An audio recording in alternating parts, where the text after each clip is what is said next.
other states. Missed the first few minutes We of this gave speech. drivers choice and lower rates for auto insurance. We set ourselves on a course to end homelessness.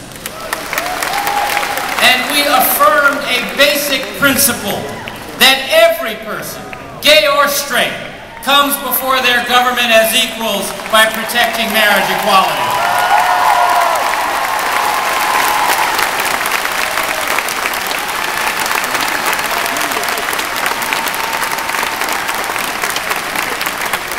And on top of all that, we helped elect a new, gifted, and visionary President of the United States and change the course of world history.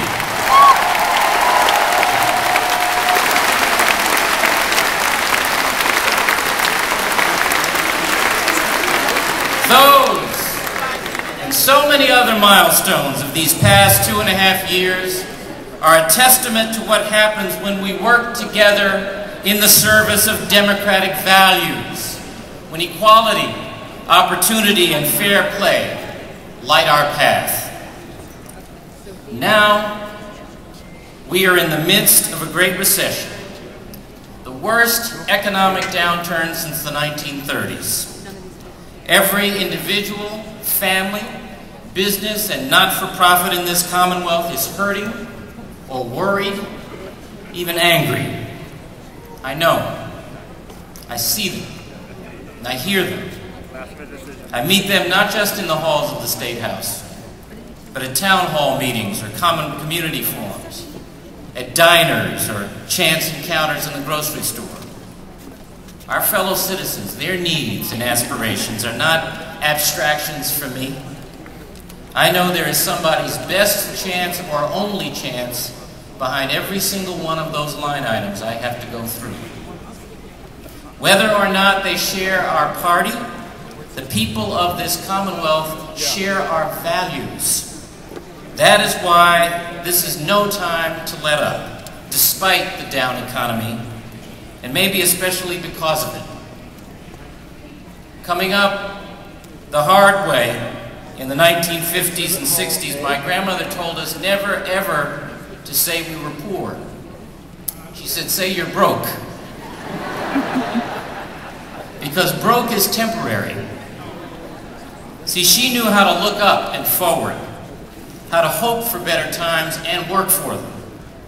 She knew how not to be defined by her fears or her anger, but by her faith in those self-same values of equality, opportunity, and fair play that Democrats cherish. Her optimism was tested by the Great Depression, by Jim Crow, by the limits that society once placed on women. She didn't deny reality. She chose to shape it. And steeled by those values, so do I. So do I.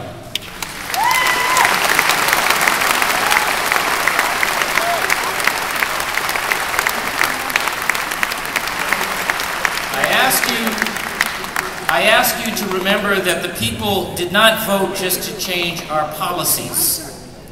They voted, and you worked so hard to change our politics, to change the way we do the people's business.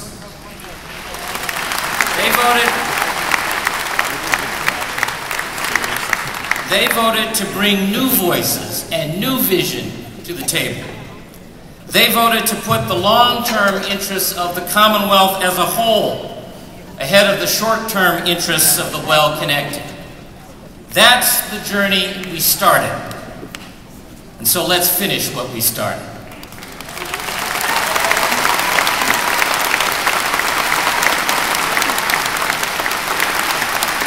Together as Democrats, let's deliver strong ethics and lobbying reform.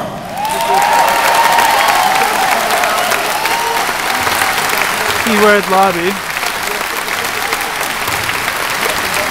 Let's close the loopholes on gifts to public officials, strengthen the enforcement authority of the Ethics Commission and the Secretary of State, and finance reforms as well.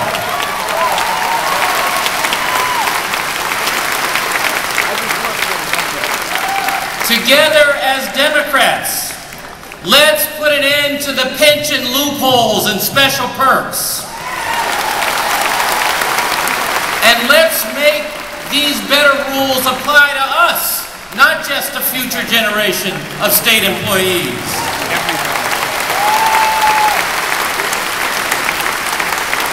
Together as Democrats, let's end decades of neglect and patronage and mismanagement by streamlining our transportation agencies, cut costs, and establish a long-term revenue stream.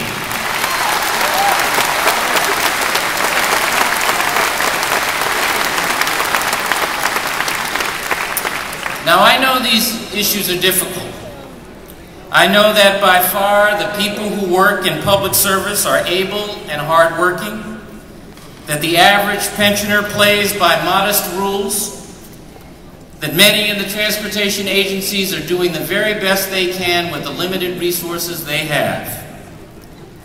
I know that doing what's right for the Commonwealth may sometimes mean clashing with our friends in our own party.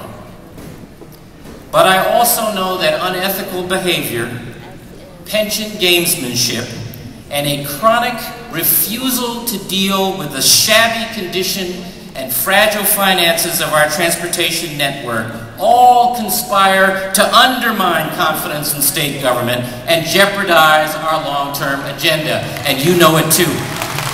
You know it too.